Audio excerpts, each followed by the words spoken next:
Hello बच्चों, जय हिंद। कैसे हैं आप सब? आशा करते हैं बिल्कुल स्वस्थ होंगे। तो आज फिनॉल का हम समरी यानी जो उनके मेन रासायनिक अभिक्रियाएं हैं उनका हम समराइज करने जा रहे हैं। तो जो आप पढ़े हैं बोर्ड के नज़रिए से क्या कुछ खास होने वाला है उसको थोड़ा ब्रीफ में हम आपको समराइज कर दें, ताकि आपको कुछ मेमोराइज भी हो जाए और कुछ रिकॉल हो जाए। तो चलिए स्टार्ट करते हैं। फिनॉल का रासायनिक गुण का ब्रीफ में छोटे में अध्ययन करते हैं। तो आप जानते हैं फिनॉल को हम कुछ इस तरह से लिख सकते हैं, बेंजीन में एच हटाइए और ओ एच लगाइए। तो ये बेंजीन से क्या बन गया है? फिनॉल। कैसे बन गया है आपने पढ़ा होगा, कैसे बनता है, उसकी विधियाँ क्लोरोबेंजीन से, क्यूमीन से, ठीक है, और भी विधि। तो उस बनाने की विधि आज हम इससे क्या क्या बना सकते हैं ये देखने जा रहे हैं। तो पहला जो फिनॉल का रासायनिक गुण है वो है अम्लीय गुण। क्या है? एसिडिक कैरेक्टर, अम्लीय गुण। तो अम्लीय गुण के लिए आप क्या क्या लेते हैं कि सिद्ध होता है कि ये अम्लीय गुण है?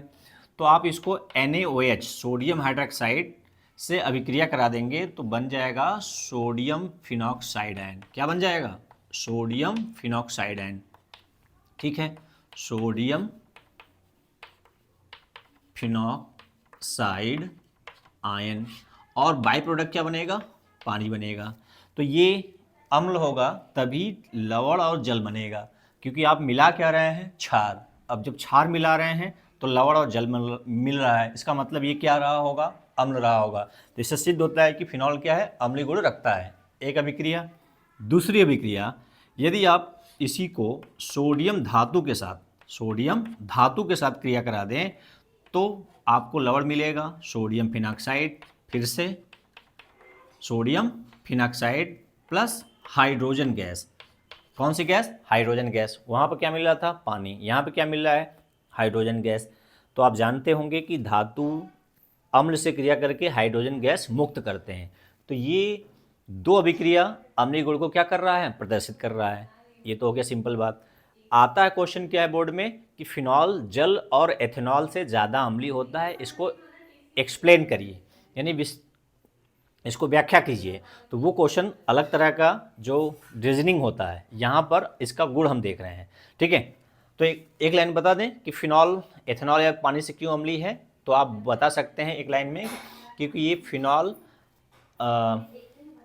जब फिनॉक्साइड आयन बनता है, यानी जब ये रेजोनेंस प्रदर्शित करता है तो ज़्यादा स्टेबलाइज होता है, इसलिए फिनॉल एथिल अल्कोहल और पानी से ज़्यादा अम्लीय होता है। इतना का लिख सकते हैं कि ड्यू टू यानी अनुनाद के कारण फिनॉक्साइड ज़्यादा स्थायी होता है, जबकि एथेनॉल में कोई अनुनाद या रेजोनेंस नहीं होता, पानी में भी ऐसा कुछ नहीं होता।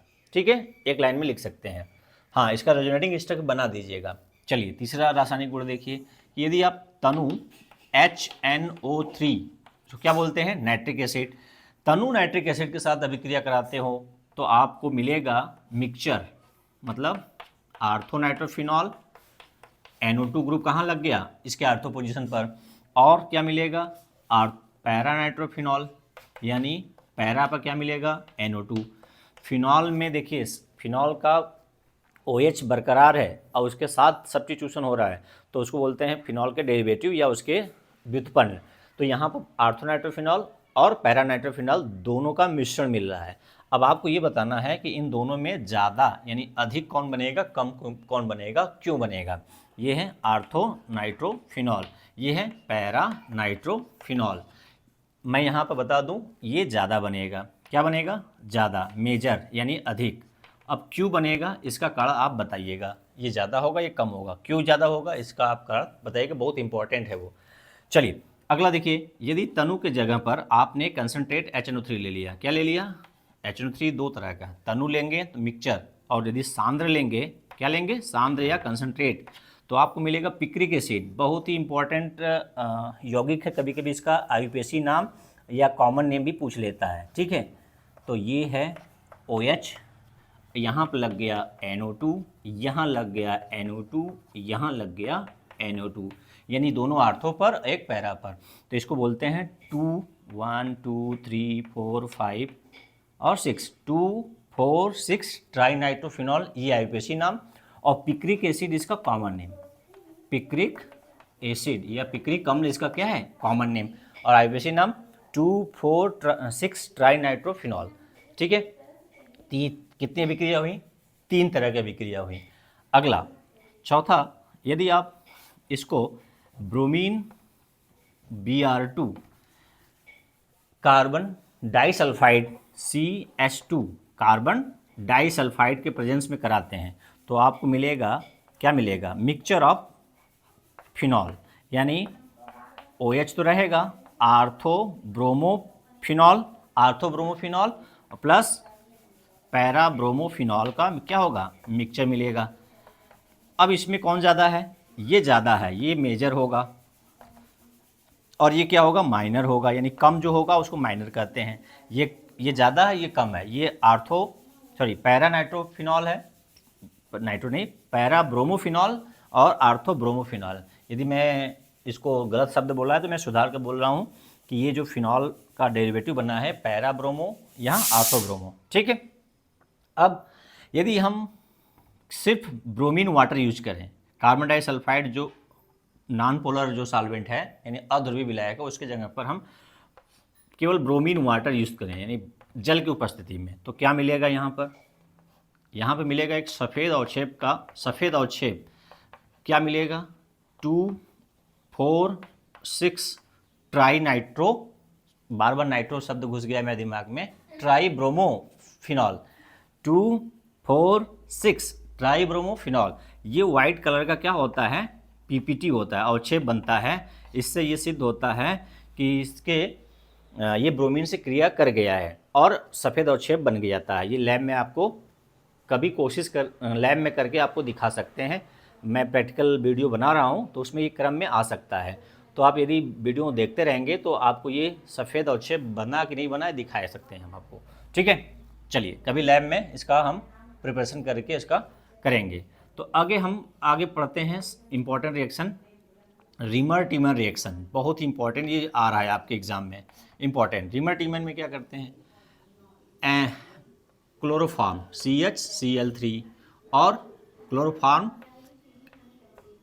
NaOH की उपस्थिति में, NaOH और क्लोरोफॉर्म की उपस्थिति में क्या मिलता है, बेंजल्डिहाइड।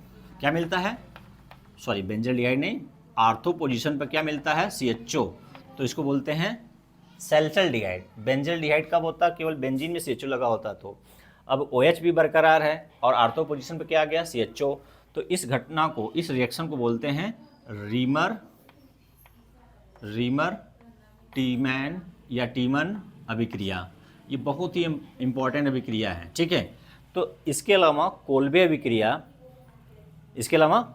अभिक्रिया और इसका ऑक्सीकरण, 2 और अभिक्रिया है जो मेरे पास अभी जगह नहीं है, नहीं तो मैं इसको अभी बता देता। तो ये स्क्रीन ले लीजिए और इसको समझ लीजिए, 15 मिनट में आपका फिनॉल कंप्लीट।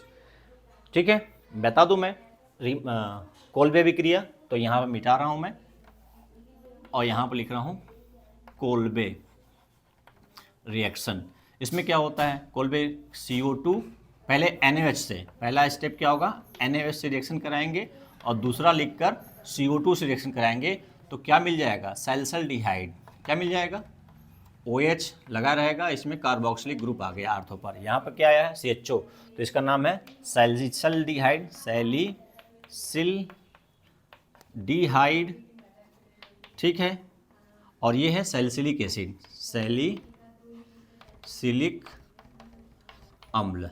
ठीक है, दोनों में अंतर क्या है, ये कार्बोक्सिलिक है तो अम्ल हो गया, ये CHO तो एल्डिहाइड हो गया। ये रीमर है, ये सैलिसिलिक एसिड है, ये NaOH और CO2 की उपस्थिति में अभिक्रिया किया है और ये क्लोरोफॉर्म NaOH के साथ ट्रीट कराने पर बना है। तो ये दोनों नेम रिएक्शन महत्वपूर्ण है और यदि इसको ऑक्सीकरण कराएंगे तो बेंजोक्विनोन मिलेगा जो इसका ऑक्सीकरण होगा। और साथ ही साथ एक और इम्पॉर्टेंट है, कभी कभी जनरली पूछ लेता है, फिनॉल को जिंक के साथ, फिनॉल को किसके साथ, जिंक के साथ, जिंक मेटल के साथ गर्म कर देते हैं तो आपको क्या मिल जाएगा, बेंजीन मिल जाएगा। क्या मिल जाएगा, बेंजीन। ये भी अक्सर पूछ लिया गया है, CBSE बोर्ड में कई बार पूछा गया है कि फिनॉल को हम जिंक धातु के साथ गर्म करते हैं तो क्या प्राप्त होता है, बेंजीन। तो इस तरह से आप 10 मिनट में देखें कि आपको मैंने समरी कर बता दिया।